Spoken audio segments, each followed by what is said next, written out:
Fall House of Usher and Colorado Space on one note here. Ah, gotcha. Are you reading them simultaneously? I read them back to back. I read Colorado Space and then I read Fall of the House of Usher. Okay. Because I wanted to compare them. Okay. And actually, everything we're reading, I'm finding these interconnections. Because Fall of the House of Usher and Colorado Space both are about an old house that has weird things going on. House on the Borderland is an old house with weird things. Yeah. Dunwich Horror is an old house with weird things. House on the Borderland and Dunwich Horror both It sounds like we're just scared of dimensions. houses. Honest. Humans are afraid of houses. Anyway, so... But Dunwich Horror and House on the Borderland are about creatures coming in from other dimensions. Yeah. And then there's Alice in Wonderland, Wizard of Oz, Lucretia and the Croons, and On London that are about these transitions going to through like portals into other worlds, and so they're all kind of tying together. It's interesting how literature kind of like perpetuates literature, and how much they influence each other, or how many common themes there are. Yeah, I find that really interesting. Yeah. So yeah. But they're all but the amazing thing is how different all these stories are. Yeah. As much as they're related to one another, they're all totally different types of stories. We just dove right into it. We're like, not even, no intro, nothing. We're like, nope, Fall of the House of Usher. Now we're talking about it. Why not? Because it all relates. That's fine. That's fine. I don't mind skipping the intro at all. Okay. Honestly. So like, Fall of the House of Usher. Yeah. Well, in Fall of the House of Usher, I read where Poe was inspired by the Castle of Otranto, and a story by E.T.A. Hoffman called Das Majorat. How do you? Das Majorat from 1819. I have to skim your notes real fast. Okay. And a story by a guy named Heinrich Claren, which I can't find an English translation of, called The Robber's Castle in English. It was written in German. I've got a German copy, and I'm going to attempt to translate it, even though I don't really know German. Google Translate. Yeah. Let's hope. Really stupid thing is probably going to be horrible. But yeah. This story of The Robber's Castle appeared in a magazine back in the early 1800s, and that's where Poe read it, although I think Poe spoke French and German and all that. So he might have read the original. You do see sprinklings of French very frequently in a lot of his work. Oh, yeah. So I would not be surprised, at least on the French front. Okay. But The Robber's Castle, it was published in an American magazine in the 1800s in translation, but that's the last time any translation has appeared, and nobody has anthologized it or reprinted it. If you want an English version of the story, you got to dig up this ancient magazine from somewhere. I think that makes it more fun, though. Like, now you're on a treasure hunt. Well, that's what intrigued me, is that, okay, the German version of this is easily available. There's no way in hell that I'm going to get a hold of this ancient magazine, because it's probably worth millions $200,000 or something, and sitting in a museum or a university library somewhere. And so the only way I'm ever going to find out anything about the Robber's Castle is if I translate it myself, which is probably going to be a very, very funny thing. Good luck. But I applaud you. I'm going to try. I'd just be like, oh, it's in German? Well, shit. Oh, well. Bye. No, Done. It's a challenge, though. I can't pass You can't up pass a up the challenge. opportunity. I don't blame you. Now I'm that's intrigued. Interesting. Yes. What about the Robber's Castle led to the fall of the House of Usher? Probably just the Gothic tradition coming from the original Castle of Otranto, of the old dark house, the old dark castle, the ruined romantic castle with these weird noises. old people living in things it. that go bump in the night. Maybe some ghosts flying around. Yeah. Some kind of evil villain with a mustache they twirl. I mean, that never know. That was the standard Gothic story before Poe. And so he pulled the House of Usher. First published in September of 1839 in Burton's Gentleman's Magazine. Ooh, Burton's Gentleman's Magazine. The titles of magazines back then are so funny. It's kind of one of those things where you're like, what kind of gentleman's magazine? Is this like Playboy before Playboy was what we know Playboy now, where there were actually articles, or is there like something else going on? Maybe, you don't know. No, Um, no. but that's where it appeared. It was published. She got paid, and it has become one of the premier stories in horror literature. But it's not so much a horror story as a psychological story. Yeah, And it's I'll really a let you do psychological the summation. thriller. So yeah, it's the story is about this gentleman who is called on by a friend that he knew ages ago, hadn't seen in years, but his friend is in a lot of distress and he's like, you know, you're a person who really cheered me up a lot. My sister's sick, like, and I'm not doing so great, so why don't you come visit us? And so he decides to come and travel to visit this friend, the Usher household. And like encountering this house, he's very poetic at like describing that this place does look haunted. Like this place has some kind of evil oppression, not even evil, but it feels oppressive just being there. And so he goes and he meets his friend and his friend's sister's there and you know, she has this mysterious illness and so does he. And then the next day his sister like dies.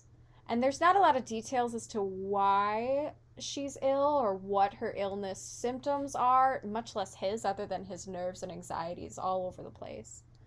But she dies, and the brother is so struck and like heartbroken over his sister passing.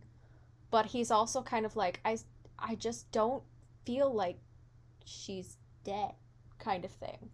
Like he's kind of going through this thing of I just want to kind of place her in a tomb. I don't want to bury her because something just doesn't feel right. I feel like she's not all dead. And there's some hint that she had some kind of ailment that she could have a false death sort of feeling. Mm-hmm. Like my husband and I were talking about this and it kind of seems like an epileptic sort of thing where you can just have like a seizure and pass out and seem like you're dead but you're not. So we kind of like, there's some speculation about that there, but so they put her in a coffin in a tomb in the basement, basically, of this giant oppressive house. And for several days, the guest and this woman's brother kind of like keep hearing weird things in the night and they're just like, oh, it's just, you know, branches outside, there's a lot of trees, they're on the edge of a cliff, you know, they're kind of, there's a lot of interesting things that move and whatever. And it's an old house and oppressive. So, you know, the guest is just being like, oh, well, it's just the atmosphere is oppressive and somebody just died. We're all just kind of got the heebie jeebies. And then one night, the brother comes in and he's just like, I can't be out here. And so the guest is like, well, let me read to you your favorite romance novel. So he starts reading this novel, and as certain things happen, he's hearing noises as if, you know, wood is wrenching and there's something metal grating on a concrete floor, like a door from the crypt and all this stuff. And the brother's sitting there and he says finally after, you know, a while, he's like, I've been hearing those for days and I haven't had the heart to go look. But I think my sister never died, basically, is what he says. And so while they're sitting there and talking about it, and the Gus's just like, no, there's no way, this can't be right. But he's still hearing stuff outside, and finally the door flings open. She's there. Her hands are bloody. She literally clawed her way out of this coffin. And then in such an upset, she flings herself at her brother. They're twins, by the way. Flings herself at her twin brother, and they both die. The Gus just freaked out because one died of who knows what, and she died of exhaustion, probably in a frail state anyway, because she had some kind of medical thing happen where she was almost dead anyway. Mm-hmm. So he flees the castle, and as he's fleeing this house or castle or mansion or whatever it is, the cliff that it's on just splits and falls. So literally it is, and that's how the whole story ends, is as he's leaving, this thing just caves in at the end of the cliff. Because the symbolism is so interesting, because these two young people, we don't even know how old or young they really are. They're not old. Probably no more than middle-aged. But they are the two last living souls in the line of the House of Usher. You Mm-hmm. find out that much. Mm-hmm. And then there's also literally the fall of the house. So you get two sort of falls of the House of Usher and Mm-hmm. how they coincide with one another is very interesting. How, like, the end of the family meant the end of the building. Yeah. And so, like, that just was a very interesting concept. Mm-hmm. Very original for its time, I would say. Yeah, although Poe was kind of symbolically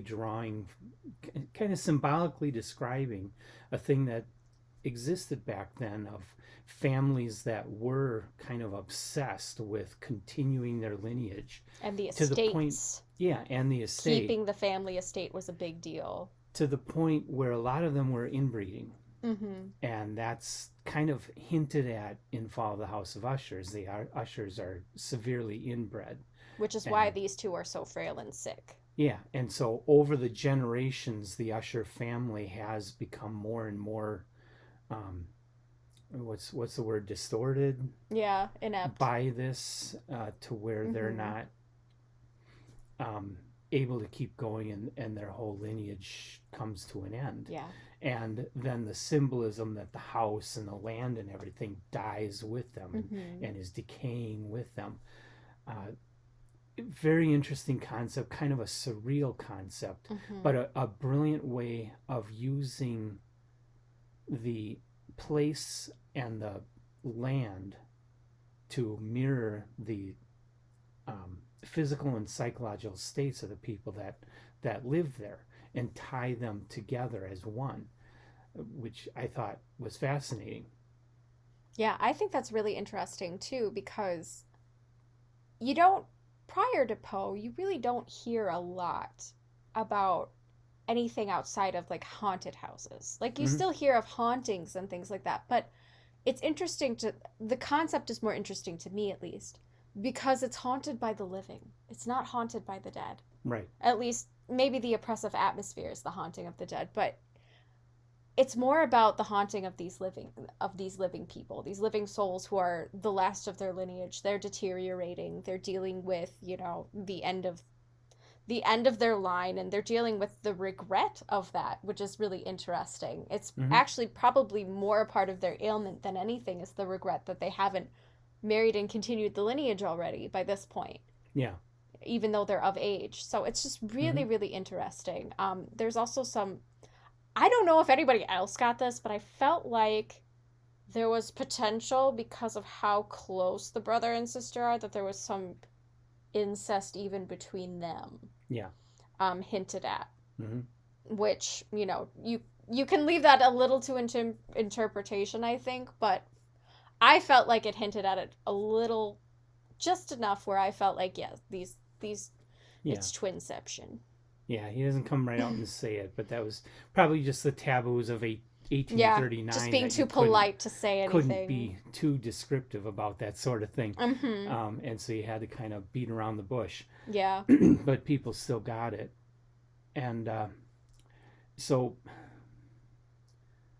It's an interesting social commentary too. oh yeah, Because right now definitely. I'm watching a show called, what is it, Bridgerton? Never heard of Bridgerton? it. So it's about debutantes. Oh, okay. It's Makes it's sense. kind of like an alternate universe debutante thing, and there's beautifully done costuming and great interracial actors and actresses and all that kind of stuff. It's a really Mm-hmm. interesting show, Hmm. but a lot of it kind of speaks to this obsession that people had, and even like I did that review on the season where people did have this obsession with high society, had to stay high society, and you had to Mm-hmm. keep the family name, and you had to keep the family possessions and the heirlooms and the estates and all these things. Mm-hmm. Downton Abbey is another show that actually speaks really well to this because that was the same situation. Like, Yeah. if you were a viscount or like a lord of some estate, like it was a big deal to make sure that you carried on that lineage so that there would continue to be lords for those estates and continue to be viscounts and continue to be nobility. Mm-hmm. And that kind of speaks to the end of an era that's kind of happening even then during like that 1812s where people are starting to perceive that the idea of the season and the idea of these upper echelons in society is changing. Mm-hmm. And some people believed at the time that it would be the fall Yeah. entirely of that kind of basically the upper class. Like Well, it would yeah. become, At that time, the upper class was the old aristocracy, which, with the French Revolution and the American Revolution, were pretty much had their butts kicked. yeah. So this was in a great time of transition for when you're dealing with aristocracy Mm-hmm. and how people are redefining it, and you get new money coming in, like you know, the Rockefellers, and you know, everybody's kind of falling out of favor. Yeah, but the Rockefellers and the the other American, Morgans, the Morgans, yeah. they didn't come until after 1839, I believe. They were a little later, after the Yeah, they railroads were, were but they were completed. considered by this point, like Yeah, that kind of industry that they're into ends up becoming yeah, they the kind of new money. replaced the Yeah, they're the aristocracy. new money. And you start seeing that transition that made it possible for them to start coming into society and actually making money and becoming part of the upper echelon. You Mm-hmm. start seeing the destruction of the traditional Mm-hmm. high society as they knew it back in this day. So Yeah. I thought that was really, really interesting how they kind of made that analogy and kind of built this thing. It also is really interesting because when you think about debutante culture, it's just these two clearly didn't make it. Yeah. No. So that was a huge deal to be someone who was a lord or in a position of power who was undesirable. Mm-hmm. Like that was the end of ends for any lineage or anything. Like basically the whole culture was based around who was the who's who Yeah. and who married into the who's who. Right. So like this is a really interesting story to unpack because you start like if you know all these historical things, you start realizing like this is a big deeper problem. Mm-hmm. So that it could be that as the lineage went on and they became more and more deteriorated, the only option was incest because they were Mm-hmm. so undesirable. So I mean there's so much in this story. I think that's why it's one of my favorite stories. It's Mm-hmm. because the more you read it, the more you unpack it. There's so many angles to it. Yeah. It's really interesting. Yeah. Um, the one final point I want to bring up is I read that Poe had a concept of totality, where his idea there was that every detail has to be relevant to the meaning of the story. So what they're saying is that theoretically every word Poe put into the fall of the House of Usher has something to do with this overall meaning that we're talking about. Mm-hmm.